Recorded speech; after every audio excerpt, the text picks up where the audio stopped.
Dear students and parents, నేను ఇంతకుముందు ఒక వీడియో చేశాను.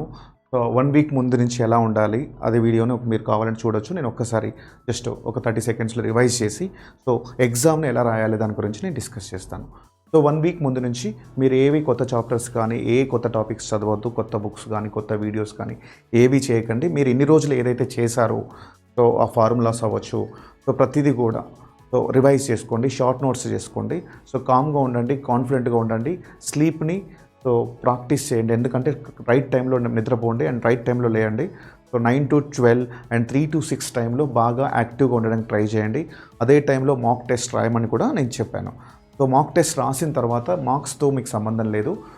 మీరు only error analysis, time management, stress management, ఎక్కడ మిస్టేక్ చేస్తున్న వాటిపైన మీరు కాన్సన్ట్రేట్ చేయాల్సి వస్తుంది.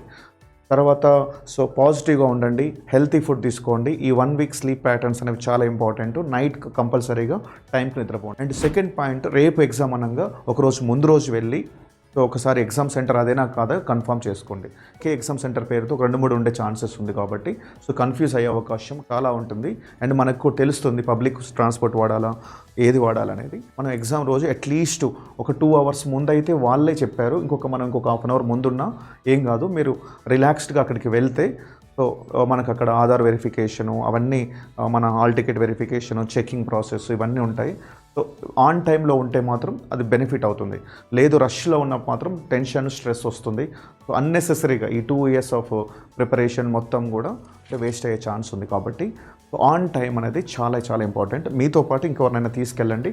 హెల్ప్ ఉంటే మీ యొక్క ఏవైతే బిలాంగింగ్స్ ఉన్నాయో అవి పట్టుకుంటారు, మీకు సపోర్ట్గా ఉంటారు. అండ్ వెళ్ళేటప్పుడు కూడా ఫుడ్ విషయంలో కూడా చాలా జాగ్రత్తగా ఉండి, ఫుడ్ అండ్ వాటర్.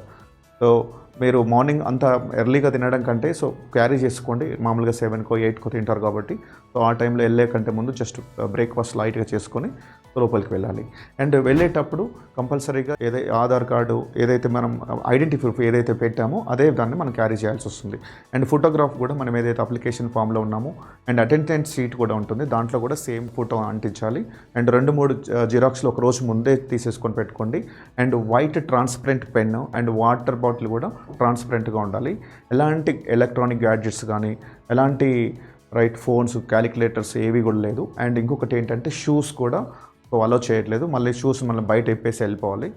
డ్రెస్ కూడా నార్మల్గా సింపుల్గా ఉండేటట్టుగా ఉండాలి. అండ్ హుడీ క్యాప్స్, జాకెట్స్ ఇలాంటివి కూడా అలో చేయరు.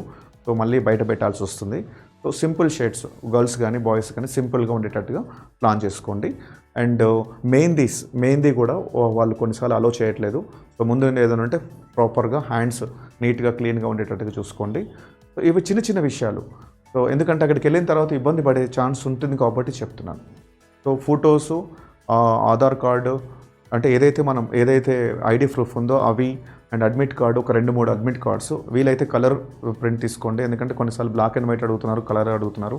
లాస్ట్ టైం కలర్ అడిగారు కాబట్టి అవి కూడా ఒకటి తీసేసుకొని పెట్టుకోండి. ఒక రోజు ముందు రోజే తీసుకొని పెట్టుకొని ప్రాపర్గా నైట్ కామ్గా హెల్తీ ఫుడ్ తిని హ్యాపీగా నిద్రపోండి. ఎంత స్ట్రెస్ అనేది లేకుంటే అంత మంచిది. పేరెంట్స్ కూడా వాళ్ళకి కొంచెం హెల్ప్ చేయండి. Once we are entering into the exam hall, ఈరోజు నేను డిస్కస్ చేస్తున్నాను. ఒకసారి ఎగ్జామ్ హాల్లోకి వెళ్ళిన తర్వాత మనకి ఒక కంప్యూటర్ అలాట్ చేస్తారు. First we need to cross check అన్నీ పని చేస్తున్నాయా లేదా.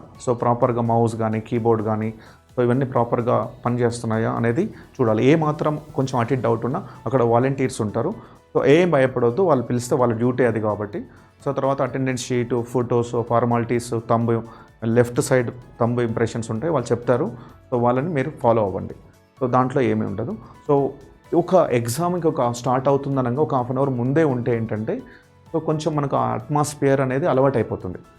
అలవాటు అవ్వడం వల్ల కొంచెం కామ్గా ఉండాలి, కాన్ఫిడెంట్గా ఉండండి. కొంచెం డీప్ బ్రీత్ తీసుకుంటూ లైక్ మెడిటేషన్ లాగా కొంచెం హ్యాపీగా ఉండండి. మనము ఎవ్వరు కూడా పర్ఫెక్ట్ కాదని డిసైడ్ కండి. మనకి ఏదైతే వస్తుందో దాన్ని పర్ఫెక్ట్గా రాయడానికి మనం కూర్చోవాలి. ఇక్కడ నేను ఎగ్జామ్ స్ట్రాటజీలో 3 ఇంపార్టెంట్ టిప్స్ చెప్తున్నాను. Easy, medium and difficult questions. మనం క్వశ్చన్ చూసినప్పుడు ఒక క్వశ్చన్ డిఫికల్ట్గా అనిపిస్తే వెంటనే దాని గురించి వెంటనే స్కిప్ చేసుకొని నెక్స్ట్ క్వశ్చన్కి వెళ్ళిపోవాలి. మనకు చూడగానే స్కాన్ చేయాలి, చూడగానే తెలిసిపోతుంది క్వశ్చన్ ఈజీగా ఉందా, మీడియంగా ఉందా, టఫ్ ఉందా అనేది.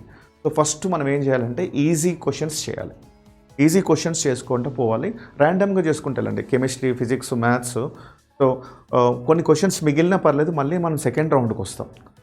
కానీ మీరు ఎప్పుడైతే డిఫికల్ట్ క్వశ్చన్స్ స్టార్ట్ చేశారో సో అది రాకపోతే మీకు తెలియకుండానే స్ట్రెస్ పెరిగిపోతుంది, స్ట్రెస్ హార్మోన్స్ రిలీజ్ అవుతాయి బాడీలో. సో నెగిటివ్ మైండ్ సెట్ వచ్చి మొత్తం వచ్చిన questions, medium questions, easy questions కూడా మీరు చేయలేరు.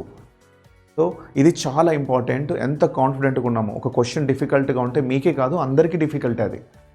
కొన్నిసార్లు మనం ఇప్పుడు నార్మలైజేషన్ ప్రాసెస్ ఇవంత పర్సంటైల్ ఉంది కాబట్టి, సో పేపర్ ఎలా వచ్చినా ఎక్కువ నెగిటివ్ మార్క్స్ చేయకుండా కాన్ఫిడెంట్గా, కూల్గా మీరు కనుక చేయగలిగితే సో మీకు 100% రిజల్ట్ వస్తుంది. సో వీటిపైన ఫోకస్ పెట్టండి, కామ్గా ఉండండి.